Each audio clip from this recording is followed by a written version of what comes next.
Hey, what's going on out there, YouTube family? This is Samuel Lager here representing Team JVS. I'm back again for another 2020 movie review. The name of this film is called Archenemy. This is got Skyland Brooks. He was in The Get Down. He was in The Darkest Minds, I believe. He's also in Southpaw. This has also got my man Joe Manganiello, and it's got Glenn Howerton, and I think they've also got Paul Scheer, who plays probably one of his best acted roles he's ever done, in my personal opinion. He did a great job. But the synopsis reads this: Max Fisk claims to be a hero from another dimension who fell through time and space to Earth, where he has no powers. No one believes his stories except for a local teen named Hamster. So that was the synopsis of that.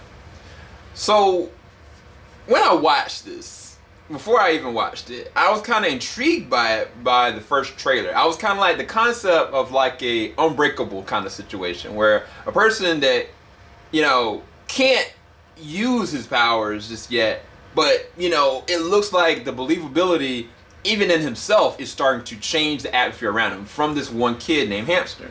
Now, I liked the trailer because it kind of reminded me a little of this film, Mandy. I hadn't seen Mandy. I only saw the trailers. I mean, Mandy scared the crap out of me, so I'd never watched it up until the same exact day. So I watched both of these films yesterday. I looked at Archenemy first, and I looked at Mandy. I'll tell you exactly what I feel about Mandy, because Mandy might be on a masterclass level. I'll talk about it in a second. But there will be comparisons I will be doing within the confines of this review. So just be ahead of that. So in terms of the cinematography for the shots that were, you know, in the scope of the reel, they were okay. It wasn't anything really splashy to me.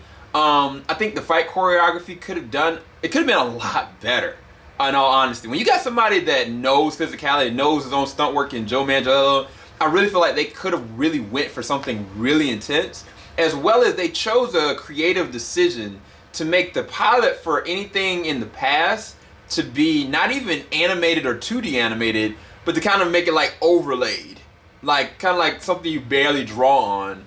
And it kind of comes off really cringy. At first, it kind of like, from a creative standpoint, it was like, oh wow, this is pretty cool, because they had the overlay moment, especially with the cape and stuff like that. But it didn't work to me. I felt like that was one of the things that they messed up. Honestly, I feel like they should have either one did it fully 2D animation or had like a animation team work on it and like work on it as refined, or really just shoot it, like actually shoot the actual scenes from the actual era that, you know, Max came from.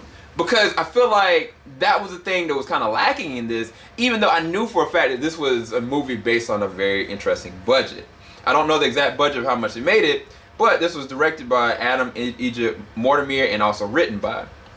And I think that creative decision made this a detractant for me from the visual scope of it, and it also limited what could have happened. Now, things I did like about that side of it is that there was a lot of creative freedom to make this a fully rated R film. Like, matter of fact, the very openings of this was kind of like, oh wow, this seems like a normal story. Then by the second act, things started to happen. Like, death is everywhere. Like, it's gory, it is grotesque. And matter of fact, it's very engaging, the backstory, but it's a lot of exposition. But it was a lot for me to look for. Like, oh man, I want to chew on this. Like, what does this character really mean? Like, he's got these principles of not to kill, and he was this high valor, you know, spectacle of a man before with these powers. Like, the meat and potatoes of the story that he scripted was good, but it wasn't anything that was done with it tangibly. The other thing about this, as far as the actors in this one, Skyland Brooks, he does bring a level of innocence to this. I think I do enjoy his innocence of it. The problem is the way that the character is written.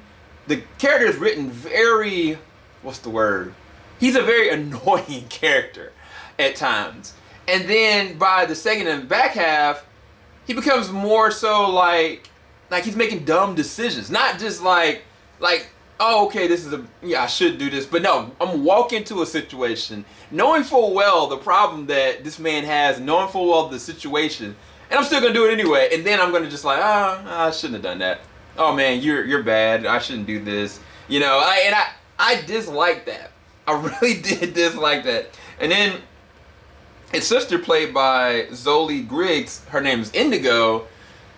I really feel like they missed the mark. Like, all honesty, she's actually a really talented actress.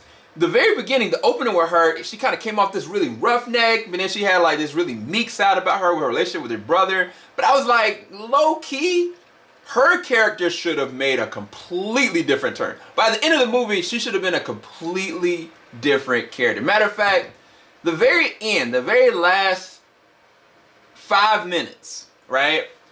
They pay it off in a specific way, but I feel like they should have went for the jugular.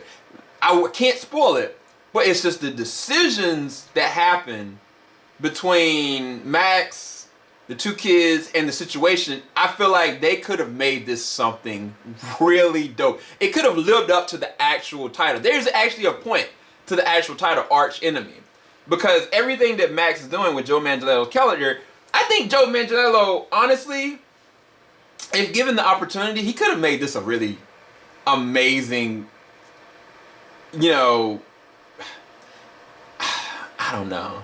I don't know if it was more, it's not the way that he acted was the problem. I think it was the way that he was filmed, the way that he was, you know, positioned, because the character is a rich character. Like, he got rich material there. But they didn't showcase it right. They didn't utilize him the way they really could have, and they didn't go for it. They could have shown just one flashback. Would have changed the whole, in my opinion, perspective that I had going out of this film. But unfortunately, that wasn't what happened, and you kind of left with some really meek and weak animated style exposition and an ending that is left lackluster. But I will not spoil it. I think it's worth watching. But if you're looking for something like this action-based that got to a point, there is action. I don't think it was choreographed or filmed as good as it could have been, but it is pretty good. And Joe Manganiello in the character is pretty good. It's just, I don't know, it just missed the mark. And even like some of the henchmen and some of the antagonist situations, like they don't give you enough to care in the way that they position them. So I will rest this at a 5, maybe 6 out of 10. Hopefully you guys enjoyed this review. I'm going to be reviewing Mandy in just a second. Spoiler alert, I have that one a lot higher. I'll talk to you guys later. Keep it locked. JVS, we ain't gonna stop. Stay tuned for my review for Mandy. And I will be reviewing Color Into Space as well. Alright, peace guys.